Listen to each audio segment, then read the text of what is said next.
Presiden Prabowo Subianto menyentil Bupati Aceh Selatan Mirwan MS yang pergi umroh tanpa izin saat wilayahnya terdampak bencana. Prabowo meminta Menteri Dalam Negeri Tito Karnavian untuk memproses Mirwan. Hadir semua bupati. Terima kasih ya para bupati. Kalian yang terus berjuang untuk rakyat. Memang kalian dipilih untuk menghadapi kesulitan. Kalau yang mau lari, lari aja, nggak apa-apa ya. Copot langsung. Mendagri bisa ya di prosesnya di bisa ya. Itu kalau tentara itu namanya desersi itu. Ya. Dalam keadaan bahaya meninggalkan anak buah. Waduh, itu nggak bisa tuh. Sorry itu. Saya nggak mau tanya partai mana. Udah kau pecat. Wakil Menteri Dalam Negeri Bima Arya bilang, Bupati Aceh Selatan Mirwan MS yang pergi umroh tanpa izin saat bencana di Aceh akan diperiksa Inspektorat Kemendagri. Menurut Bima Arya, Kemendagri dapat memberikan sanksi kepada Bupati Aceh Selatan Mirwan MS apabila terbukti melakukan pelanggaran selama masa tanggap darurat bencana yang terjadi di daerahnya. Presiden ingatkan secara tegas kepada seluruh kepala daerah untuk tidak meninggalkan gelanggang, untuk tetap ada di lapangan. Dan Pak Mendagri sudah mengingatkan itu ketika rapat dengan BMKG. Nah tentu kalau ada kepala daerah yang tidak ada di lokasi, itu perlu dilakukan investigasi. Nah sanksinya diatur juga di situ, mulai dari sanksi dalam bentuk teguran, peringatan, pemberhentian sementara, bahkan mungkin inspektorat bisa merekomendasikan untuk pemberhentian tetap. Aturan pemberhentian kepala daerah menurut pasal 78 Undang-Undang Nomor 23 Tahun 2014 salah satunya adalah diberhentikan karena melakukan perjalanan ke luar negeri tanpa izin dari menteri dan meninggalkan tugas dan wilayah kerja lebih dari 7 hari berturut-turut atau tidak berturut-turut dalam waktu 1 bulan tanpa izin menteri untuk gubernur dan wakil gubernur serta tanpa izin gubernur untuk bupati dan wakil bupati atau wali kota dan wakil wali kota. Sebelumnya, Partai Gerindra juga mencopot Bupati Aceh Selatan Mirwan MS dari status kader Gerindra. Gerindra sudah melakukan proses administrasi pemberhentian, termasuk mengganti Mirwan MS dari posisi Ketua DPC Aceh Selatan. Tim Liputan, Kompas TV.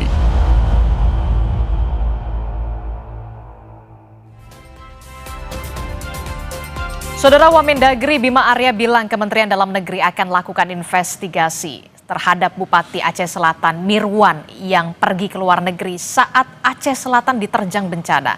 Sanksi teguran hingga pemberhentian bisa saja dijatuhkan jika terbukti bersalah.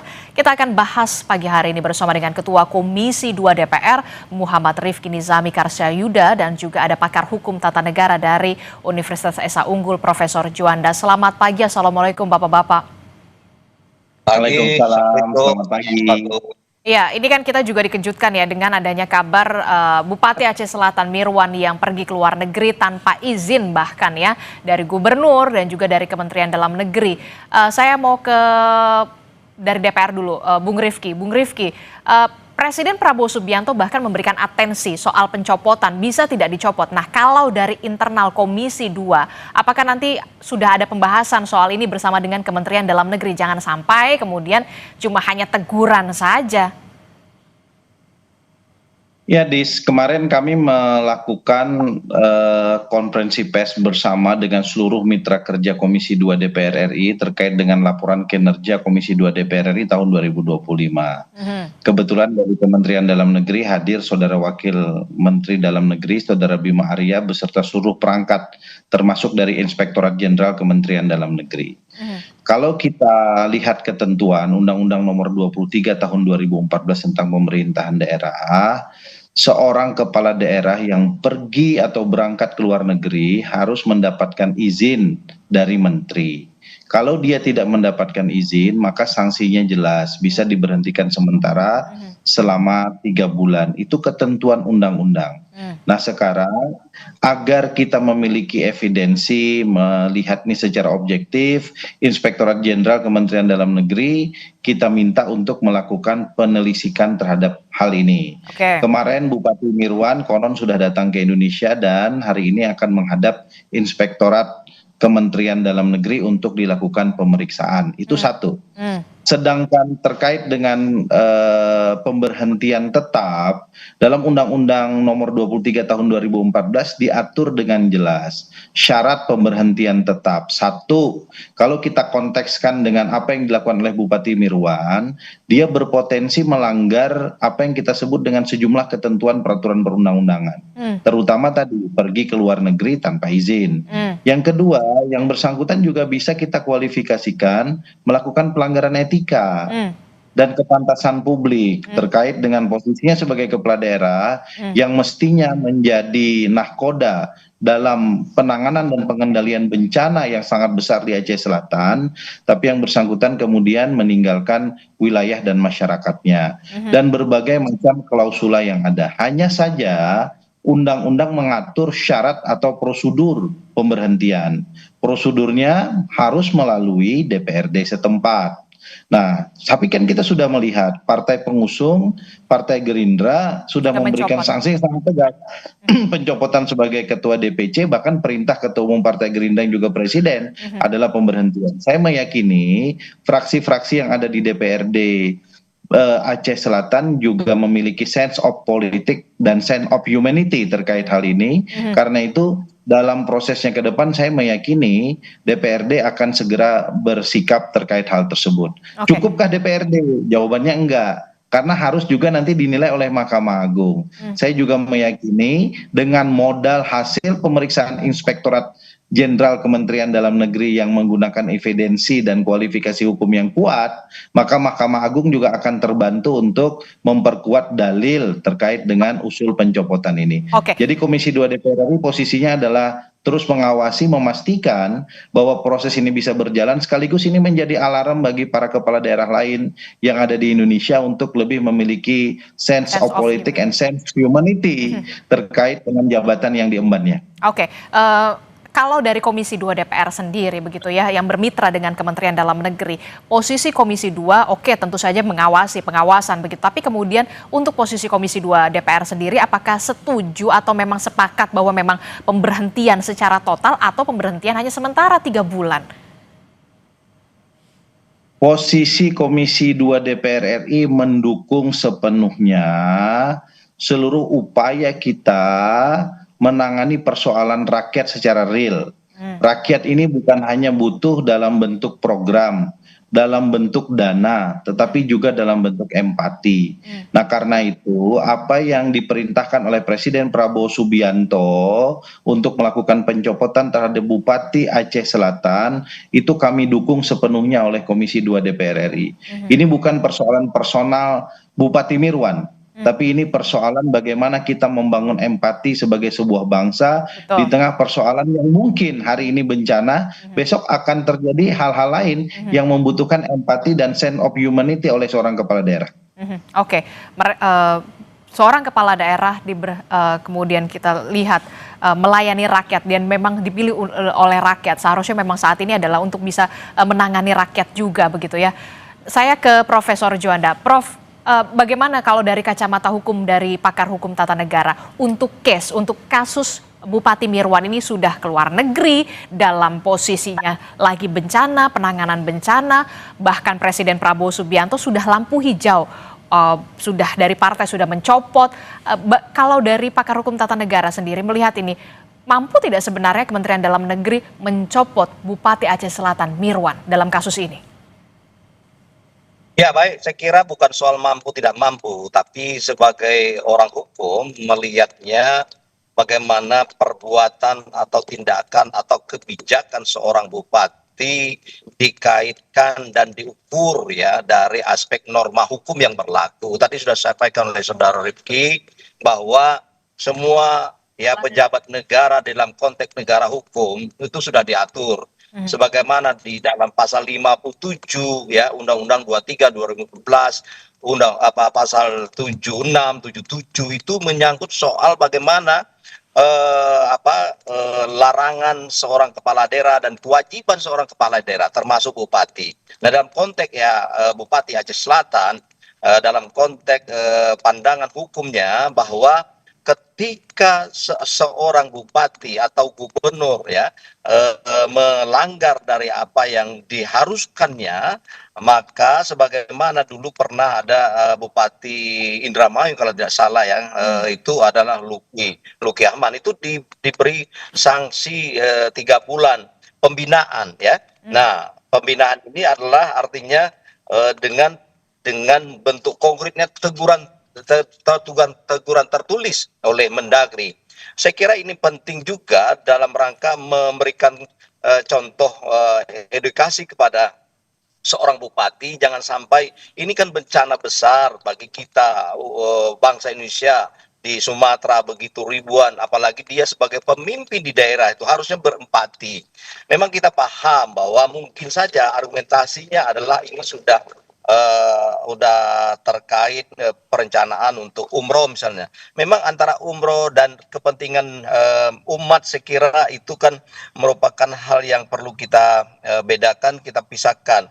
Umroh itu memang ada kaitan dengan soal agama ya, untuk beribadah. Tapi ini kan sifatnya pribadi ya, umroh itu. Tapi ini adalah bencana besar kita, Sumatera, bangsa Indonesia ini seharusnya ini sebuah kewajiban dia untuk menjalankan tugasnya sebagai pemimpin. Nah, oleh karena itu dia terkena larangan, terkena kewajiban-kewajiban ya. Antara kewajiban itu adalah misalnya memegang teguh dan patuh kepada Pancasila dan Undang-Undang Dasar 45. Kemudian peraturan perundang-undangan. Sementara peraturan perundangan mengatakan tidak boleh tanpa izin. Nah, berarti ini jelas menurut saya, terlepas dari apa nanti pemeriksaan dari Inspektorat Dalam Negeri, tapi menurut saya dari kacamata saya kira adalah jelas ini di samping memang tidak berempati, melanggar aturan, saya kira ini perlu ya, saya dukung kalau ini terbukti nanti diberi sanksi yang tegas. Tetapi dalam konteks ini perlu diketahui oleh masyarakat, untuk pemecatan secara definitif saya kira terlalu jauh. Karena untuk pemecatan secara definitif terlalu jauh. Mengapa demikian Anda bisa mengatakan seperti itu, Prof?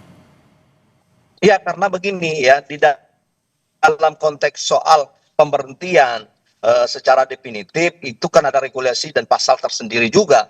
Artinya tidak masuk ke dalam hal-hal berkaitan dengan tindakan yang pergi ke luar negeri tanpa izin. Misalnya kalau ada dugaan korupsi atau sudah terbukti korupsi ya, nah itu bisa diajukan pemberhentiannya kalau memang sudah terbukti itu. Kemudian bisa jadi membuat kebijakan yang meresahkan masyarakat. Kemarin itu kan lagi viral juga di daerah Jawa Timur, itu ada bupati saya lupa, itu masalah didemon oleh masyarakat, meresahkan. Nah itu regulasinya berbeda.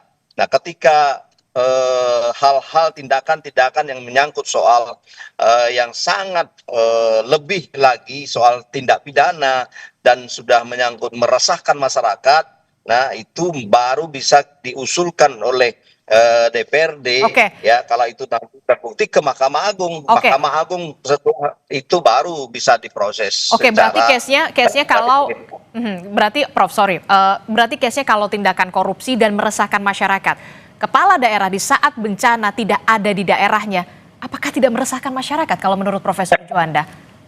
Ya, saya kira begini, kita harus clear melihat ini secara objektif. Yang dimaksud masyarakat itu adalah tindakan misalnya yang misalnya dia memungut pajak atau menyatakan sesuatu yang kira-kira membuat masyarakat ini bentrok atau konflik yang bereskalasi besar misalnya. Nah itu kan itu yang dimaksud adalah meresahkan masyarakat. Tetapi ini kan tidak meresahkan masyarakat.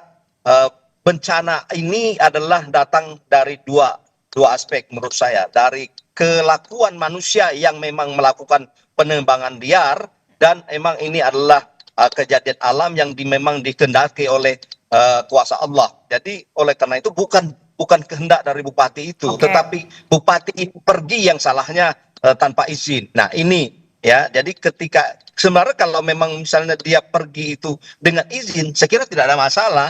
Nah itu problematik hukumnya adalah kenapa pergi pada saat tidak tepat. Walaupun umroh itu penting dan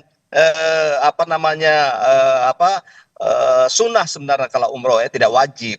Nah oleh karena itu antara kepentingan pribadi dia sebagai umat itu sebenarnya tidak dia tempatkan sebagai pemimpin yang lagi mendapat musibah besar. Inilah saya kira duduk persoalnya.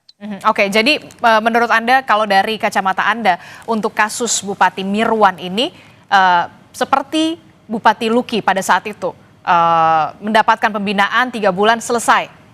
Walaupun ini kita lihat case berbeda ya. Ya walaupun case berbeda, tapi kan inti ontologisnya adalah substansi problemnya adalah karena yang bersangkutan pergi ke luar negeri, apakah umroh atau perjalan-jalan, tidak izin gubernur, ya, tidak izin gubernur. Itu ketentuan yang diberikan. Oleh karena itu, tidak izin gubernur inilah sama dengan Luki dulu, tidak izin Mendagri juga, ya, kalau ke luar negeri.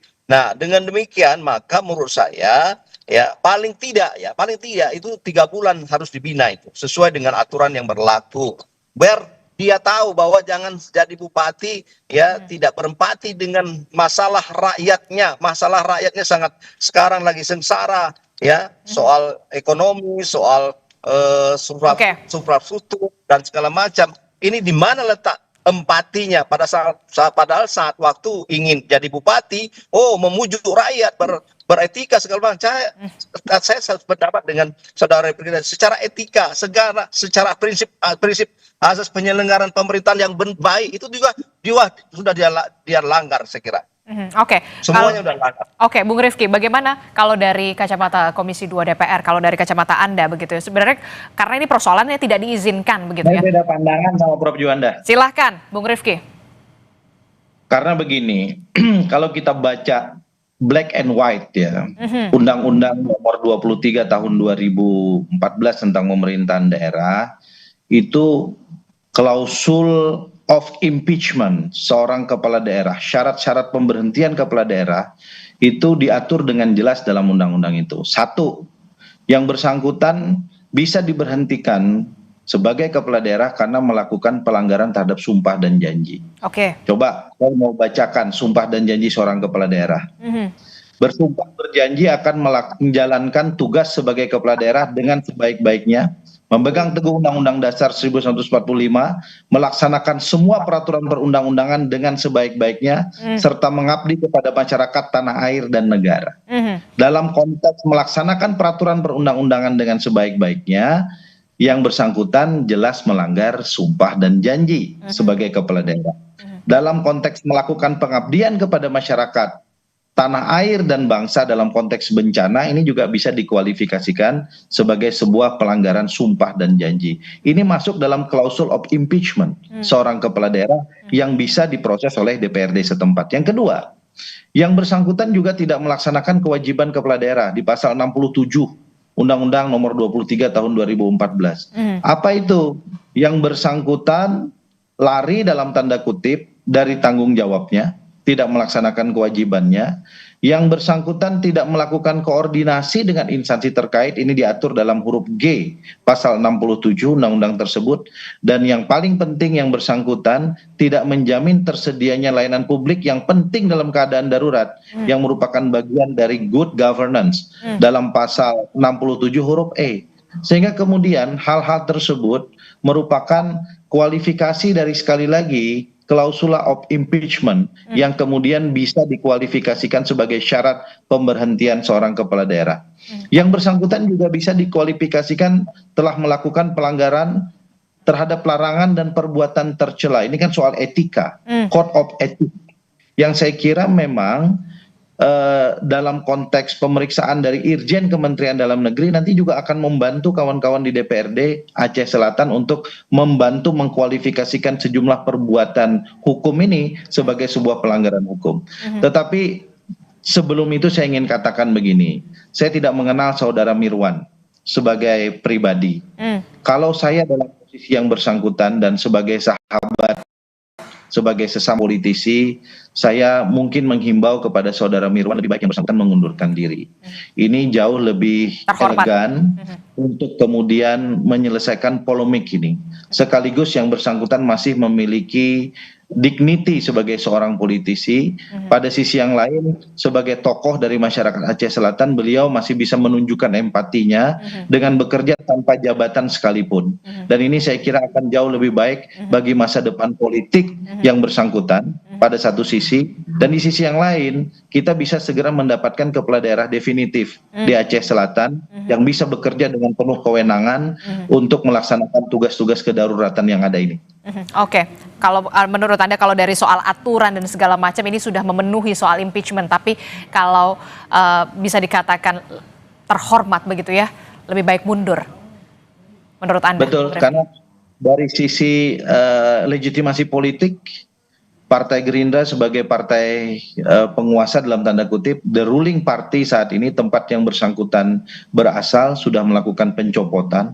Saya kira itu sanksi politik yang sangat berat bagi seorang politisi, dan karena itu memang harus ada kesadaran dalam konteks ini, memiliki empati politik untuk kemudian mungkin give up dulu, bukan karena yang bersangkutan tidak mampu, tidak memiliki power, tapi justru meletakkan kedewasaan politiknya dalam situasi seperti ini, dan itu saya yakin akan menaruh dan menarik simpati oleh banyak pihak. Oke, kalau saya ke Prof Juanda, kalau dari soal politik, dari empati politik, lebih terhormat mundur saja dari jabatannya dibandingkan jadi polemik seperti ini.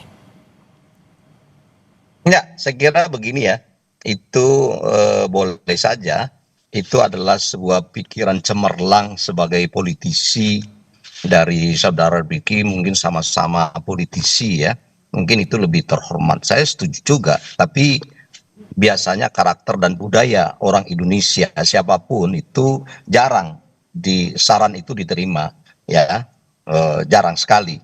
Tapi sebagai sebuah terobosan sikap yang gentleman, saya dukung kalau memang itu sebagai sebuah bukti pertanggungjawaban kepada masyarakat misalnya. Tetapi saya melihat itu masih jauh sekali untuk orang Indonesia ya. Nah, oleh karena itu saya pikir terlepas dari saran itu mundur tidak mundur, bagaimana aturan hukumnya diterapkan. Saya sependapat nanti terlepas sanksi apa, tetapi paling tidak itu pasti diberi sanksi ya. Mau misalnya pencopotan secara definitif atau diberhentikan, tapi semuanya saya ingatkan kembali, ini merupakan sebuah pembelajaran bagi siapapun ya. Tapi kenapa saya tidak masuk dalam konteks tadi untuk melihat ini diberi sanksi yang definitif, karena argumentasi ya secara profesional yang berkeadilan saya pakai adalah karena mungkin saja jadi antara perencanaan beliau untuk umroh sudah lama, terus ini mungkin tidak bisa, ini saya melihat dari aspeknya Bupati itu ya, dari dia bahwa ini tidak bisa ditunda misalnya, padahal bisa ditunda ya. Nah, tapi argumentasinya karena udah lama misalnya, terus dia untuk beribadah, inilah saya sampaikan tadi, jangan sampai mengambil satu keputusan yang tidak objektif ya. Kita juga harus melihat ini secara objektif, walaupun memang objektif mungkin apa yang kita lakukan ini pasti ada yang pro dan kontra. Oleh karena itu saya melihat ini kalau memang ya DPRD-nya yang berwenang melihat ini secara seksama nanti bahwa ada hal yang lebih besar yang dilanggar oleh Bupati ini, ya itu haknya DPRD. Tetapi saya melihat dari kacamata hukum formilnya ya, itu paling tidak beri sanksi apakah 3 bulan, apa 6 bulan dan seterusnya, supaya mereka dan bupati, kepala daerah yang lain ini paham bahwa ini saya sebagai bupati seharus berempati, seharus menjalankan tugas. Nah, apa yang disampaikan oleh saudara kita tadi sebenarnya masuk akal, tetapi saya melihat itu masuk akal, tapi dalam konteks keadilan juga kita harus kedepankan. Oke, nanti kita akan lihat bagaimana jalannya dari investigasi yang dilakukan oleh Kementerian Dalam Negeri, apa sanksi yang kemudian diberikan terhadap seorang kepala daerah yang meninggalkan atau melanggar sumpah jabatannya untuk bisa melayani rakyatnya di saat seluruh rakyat di Kabupaten Aceh Selatan membutuhkan seorang bupati pada saat itu. Tentu saja kita akan lihat ataukah kemudian Bupati Mirwan akan secara terhormat mundur dari jabatannya. Kita akan lihat nanti. Terima kasih pakar hukum tata negara dari Universitas Esa Unggul, Profesor Juanda, dan kemudian juga ada Ketua Komisi 2 DPR, Bung Rifki Nizami Karsayuda. Terima kasih telah bergabung bersama kami. Sehat selalu Bapak-Bapak. Assalamualaikum. Selamat pagi.